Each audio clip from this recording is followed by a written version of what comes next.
It's good to have you join me on the program. I am Mary Kanu.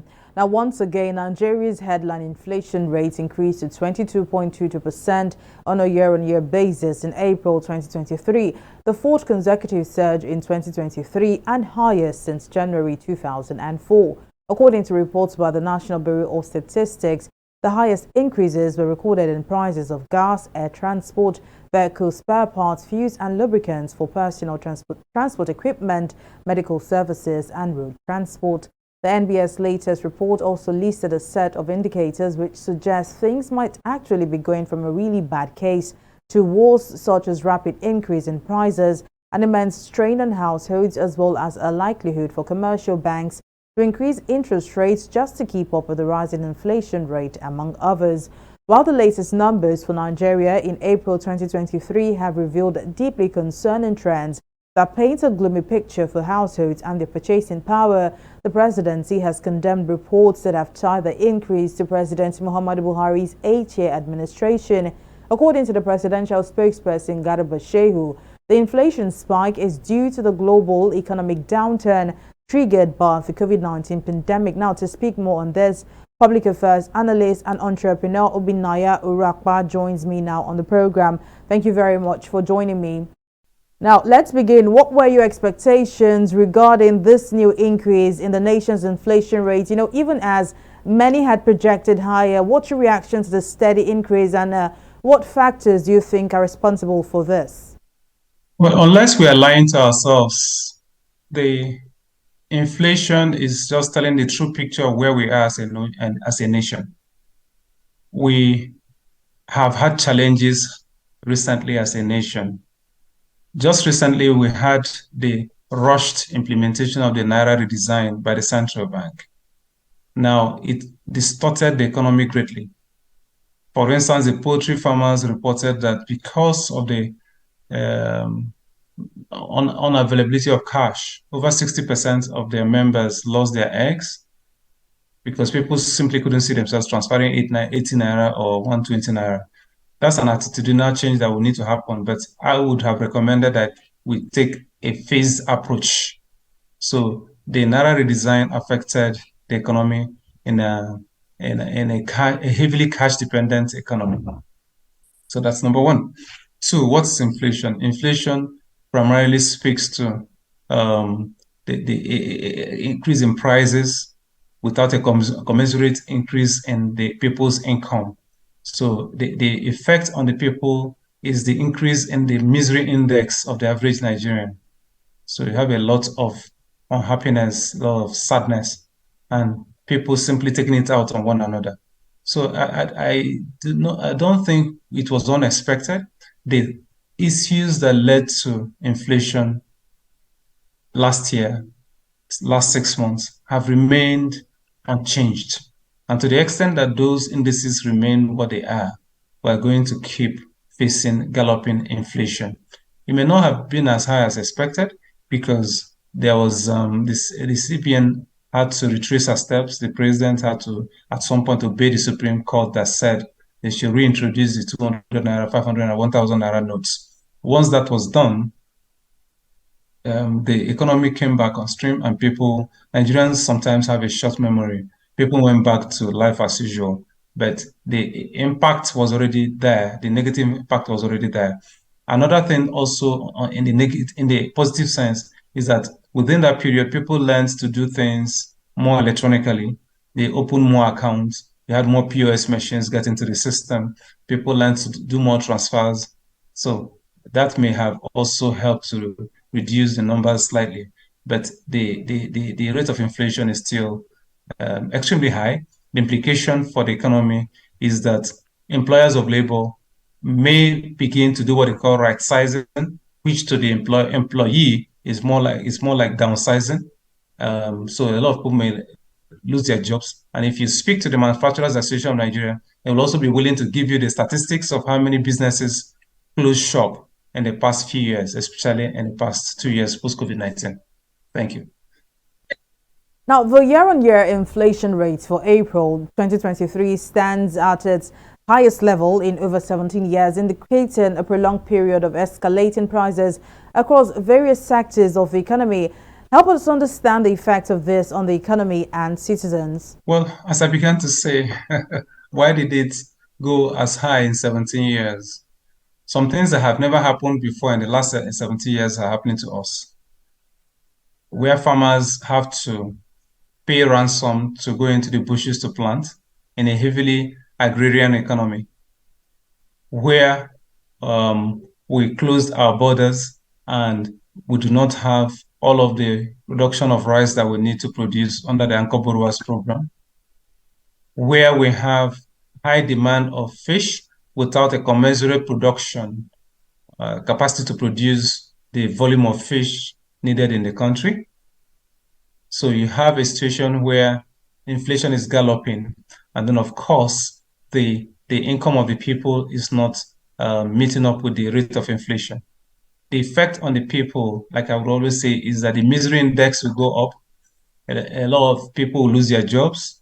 Many will be tempted to sell off what they have and leave the country in what they call the Japa syndrome because of the SAPA, because of the harsh economic environment. Now you're going to have a lot of issues with insecurity, fraud. And then, of course, as long as you do not solve the insecurity problem in the Northwest and in the Northeast, the banditry in the Northwest and the Boko Haram issues in the Northeast, and then solve the issue of kidnapping and unknown gunmen in the Southeast, and of course, as long as you keep having oil thefts in the Niger Delta, you do not finally resolve the issue of oil theft, and Nigeria is not able to meet our 1.8 million barrels OPEC target quota. As long as that doesn't happen, as long as you do not get the 4 refineries back on stream and have your oil refined here and you continue to export cheap crude and then bring in refined PMS at a very exorbitant rate, your inflationary rates will continue to rise. And the impact on the people is that they're going to have to buy less for more money. And when people are not able to buy the things they need, and remember, they need food, health, and education, things they cannot do without. As long as the cost of those things continue to rise, you're going to have an unhappy population. This increase in inflation rates is coming at a time when there have been predictions that over 42 million people are at risk of hunger in West Africa and will face acute malnutrition. Now, for Nigeria, food is one of the major drivers of the hike in inflation. Do you project a change or shift during the harvest season despite persistent insecurity? No, it's what it is. Like our people will say in a proverb, what makes the he-goat smell is inside it. Where a child is crying and pointing fingers, if the father is not there, the mother is there. The things that are causing inflation are still with us. Insecurity is alive and well. Corruption is alive and well. The subsidy you are putting on PMS, where is it going into? There's every suspicion that Nigerians do not consume as much PMS as data shows. So it's either it is being smuggled across our borders to Niger, Chad, and all of those republics. As long as we don't address smuggling across the borders, as long as we have porous borders, and as long as we do not hold accountable those who are responsible to guard those borders, and as long as there's every suspicion that there's corruption going on, you're going to have to face all of that challenge. You're not going to expect anything better. So the harvest season, have you also heard that some farmers have to pay kidnappers, potential kidnappers and bandits to be able to get into the farm to harvest what they have already farmed? Now, who is going to bear the cost? For those of us who are MSMEs, who have to move plantain from Edo State or move palm oil from Akwa Ibom across River State, to the extent that each time we move, we increase the transport costs by 500 naira or 1,000 naira, we transfer the cost to the consumer. So please do not expect too much. And remember that we just came out of an election where huge sums of money were used for vote buying. And then we remember that the contenders for the ASO Rock are still in court. So there's that tension within the system, and not many are going to make huge decisions. And remember that if you receive foreign direct investment from potential investors, your economy may actually feel better. But to the extent that there's tension in the system, and the people the foreign investors are monitoring what's happening in Nigeria, are not very sure whether they'll be swearing in or not, are not very sure whether the contentions will continue. They may just hold back until they are sure that there is stability within the system before they bring their monies in. These are issues. And then we need to also check that the financial and monetary policies are aligned. So we need to talk to the Federal Ministry of Finance and then the Central Bank of Nigeria to see to the extent that them and the Debt Management Office are working in tandem. Before now, we had Okonjo Iweala act as a coordinating minister for the economy. The question I need to ask is, who is acting as a coordinating minister for the economy at the moment? To the extent that we do not have the coordinating minister for the economy, are we actually having an economy running at optimum? Just asking questions, not too many answers. Well, the presidency has blamed the steady rise in inflation in the past 8 years on the global economic downturn and also the COVID-19 pandemic, while frowning on reports that, the Buhari-led administration is to blame. Do you agree with this? COVID-19 happened in 2020.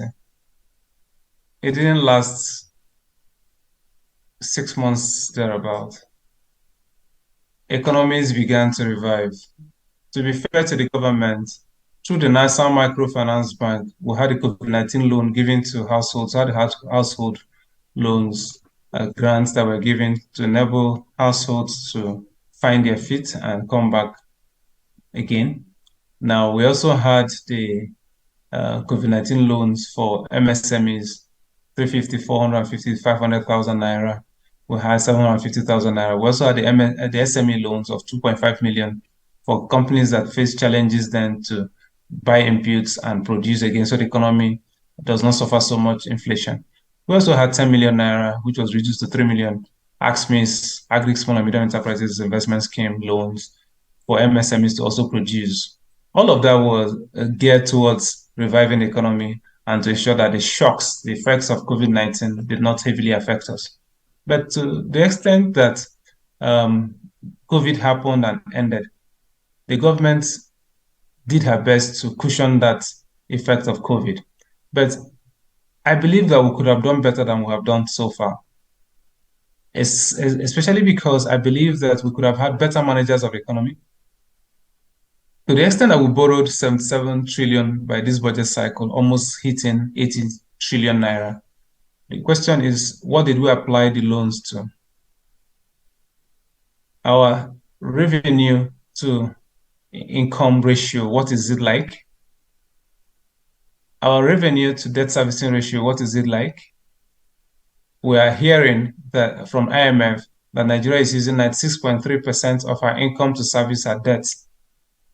So for every 100 naira we make, we use 96 naira 3 kobo to service debts.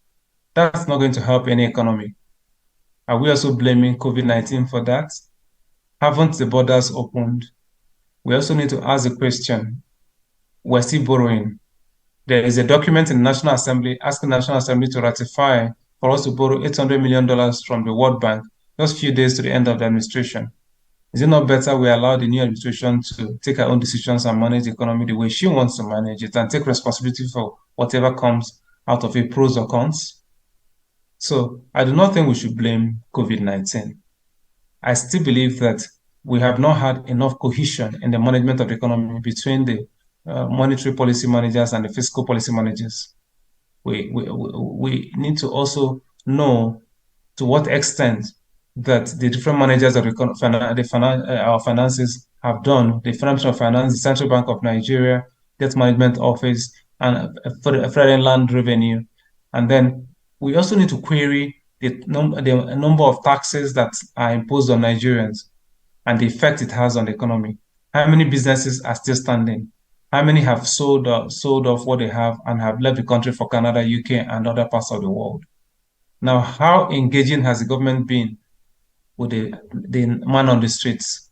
How many town hall meetings? How many State of the Nation addresses have we had? How many engagements have we had between the presidency and the average person on the streets? These are questions we need to ask. So I do not think we should transfer the blame. We shouldn't transfer the blame on COVID-19. COVID-19 has gone. We believe, and then again, the next blame will be that Russia invaded Ukraine and that over 50% of the grains that go out to the world, sorghum, wheat, come from that axis. We also blame Russia's invasion of Ukraine on the issue of the inputs to fertilizer, which usually will come from the Russian access. But I do not think we'll continue to blame the outside world. I speak to you from Kigali, like I said, and I'm in Rwanda at the moment. If you notice, the internet has not shifted.